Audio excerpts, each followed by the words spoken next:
Hello there, and welcome back to Boardroom Insights with Alan O'Neill. In the last episode, I had the pleasure of speaking with Jason Atkinson, the Managing Director of Russam, and that was about the world of interim and fractional leadership. The response was quite good, and particularly board members and senior executives wanted to know more about it. So it's very clear that this topic it's resonating right now. So today I want to offer two perspectives on my own. First, if you're a board member, how should you think about interim and fractional leadership? What's the decision-making tree? And secondly, if you're a senior leader considering a portfolio life, such as interim, fractional, or both, what do you need to know to succeed? It's two sides of the same coin, if you like, with different conversations. So let's get into it. Let's start with focusing on boards.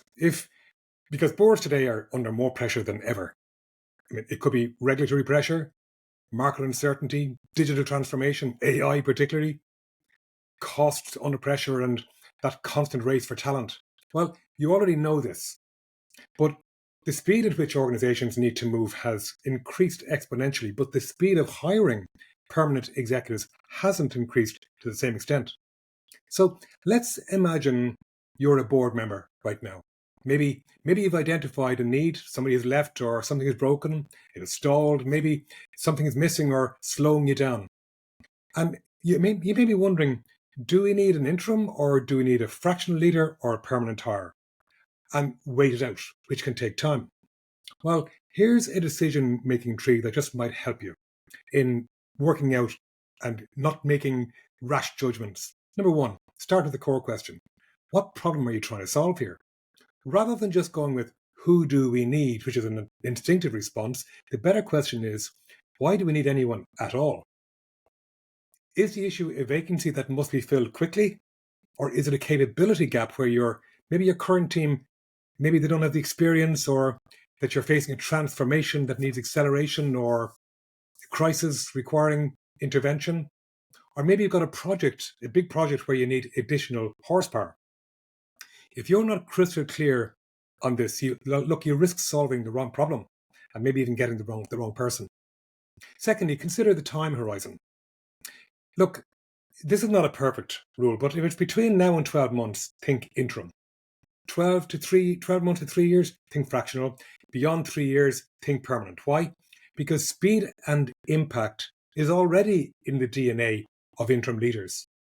Fractional leaders, they're built for continuity and strategic guidance, and permanent hires take time. Time you mightn't have if the business is vulnerable or if the opportunity window is short. Third question, assess how quickly you need impact. Maybe ask yourself, do we need someone who can start delivering in a week? Do we need somebody who has done this exact thing multiple times in the past? Or do we need someone who can walk into ambiguity, maybe chaos, and bring some clarity fast? If the answer is yes, interim is probably your best option.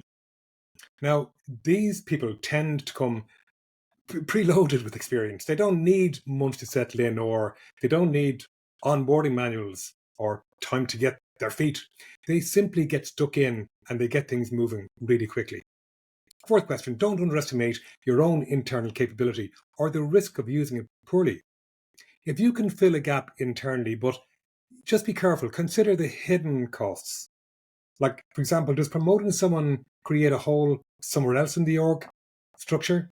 Or does the internal candidate have the credibility to drive tough change? Will they be politically constrained in ways that an interim wouldn't be? Or are you overstretching your existing people? I mean, if you're giving somebody an extra job that's already doing a job, do they have capacity? Interims, as Jason Atkinson said, come with neutrality, objectivity, and no baggage for sure. They can say the things sometimes that insiders can't. Question 5. Scope the role with great clarity. I suspect this can cause underperformance with an interim when there's a lack of clear focus. I've seen briefs with 25 objectives, 18 deliverables, 10 KPIs. Now, boards, you need to boil that down to the 3 most important things that need to be achieved in the first 5 days of activity. The 30, 60 and 90-day outcomes. Think, who's the sponsor responsible for removing roadblocks? Interims are high-value assets, so every day counts.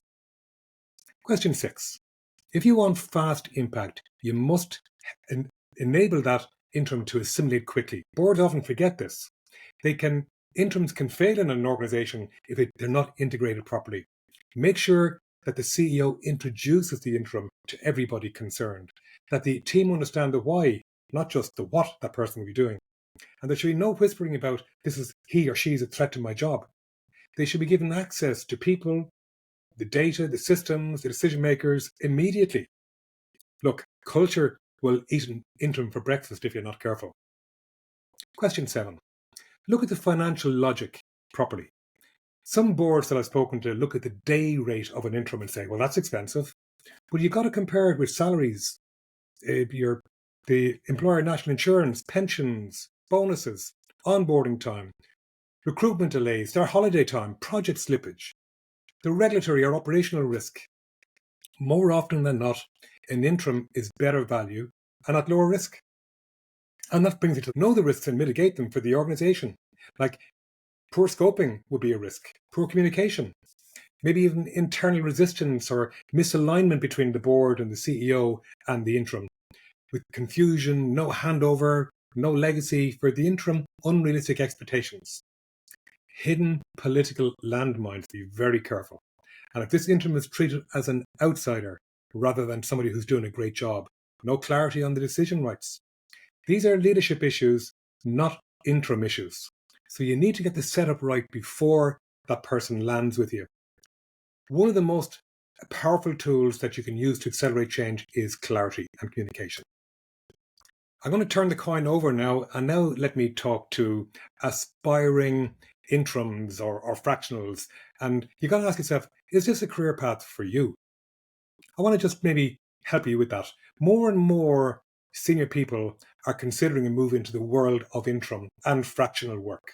Sometimes by choice, sometimes by circumstance like redundancy, sometimes out of curiosity, or sometimes age. Now, if that's you, here's what I will tell you very honestly. Look, interim and fractional world is not for everyone. You need tenacity and resilience, hunger, adaptability, and even a level of self-belief that doesn't crack under pressure. Your income will not be linear, and your roles will not always be glamorous. Your learning curve will be steep. However, on the other side, the autonomy, the variety, the impact, the quick impact, the sense of being in control of your own career can be really fantastic. You have to know your professional product also, number 2. It's critical. Interims are hard for one thing, and that's results. Not potential for the future or long-term development or fit over time. It's results. And to succeed, therefore, in that environment, you must be able to answer, what problem do I solve better than most others? What's the repeatable value that I bring? And what's my niche? What's my commercial proposition? The interims who struggle are the ones who say, I can do anything. Well, that's not true. Number 3, you've got to treat yourself as a serious small business. This is Jason's point. You're not between jobs here. This is your career. You're running a business of one. And that means managing your own sales pipeline, building relationships constantly, maintaining visibility on LinkedIn and wherever else, networking, creating financial buffers for yourself, because you won't be working 5 days right across the year, keeping your skills fresh and being disciplined every day, delivering world-class work. If you don't treat it seriously, well, it'll treat you casually. Number 4, you've got to be ready for immediate impact. There's no honeymoon period as an interim. You walk in, you got to get your hands around the thing quickly, diagnose what's going on. Now, you will get wins quickly, but interims who wait, who observe too casually or hold back will rarely get invited back. Number 5, you've got to be willing to travel, stretch, and really get stuck in. It's not a lifestyle for someone who wants remote-only work and short days. Interim success requires turning up on site, being visible, engaging stakeholders intensely, working long hours, sometimes going to where the problem actually is. Look, it's a high-energy profession. And finally, understand the difference between interim and fractional and choose deliberately. Interim is all about full-time, short-term. You're doing heavy lifting and you're delivering, not just giving advice. Whereas fractional is where you might spend part-time of your week with an ongoing client. It's a long-term relationship. You're giving strategic guidance. You're often part of a collection of roles. Some people thrive in this. Some do both. Some try both and choose. But you've got to choose with intention. Don't just do it casually. 7, build your brand, because reputation is everything. Your next assignment will come from your last performance, your own network, maybe LinkedIn, your clarity, the clarity of your value, your testimonials. In this world, your name is your brand, so you've got to guard it. The last thing is be honest with yourself. This profession is rewarding, but it rewards self-starters and people who enjoy variety, people who thrive under pressure, and you've got to have good EQ, emotional intelligence, and people who can maybe read culture quickly and take ownership. If any of these describe you, then perhaps the interim and fractional world may be an incredible next chapter. Look, whether you're a board member trying to keep momentum inside your organization, or if you're a senior leader considering a new way of working where you're the master of your own destiny, well then maybe this interim fractional leadership offers real opportunities for you. But look, like everything in business, success depends on clarity, structure, and the right conversations at the right time. If you would get some value from thinking through your own leadership structure, your succession options, or how interim fits into your broader strategy or culture, feel free to get in touch. I'd be very happy to have a conversation with you at any time. So that's it for now. Until the next time, thank you for listening. Please do hit the subscribe button, and I look forward to seeing you next week. Take care.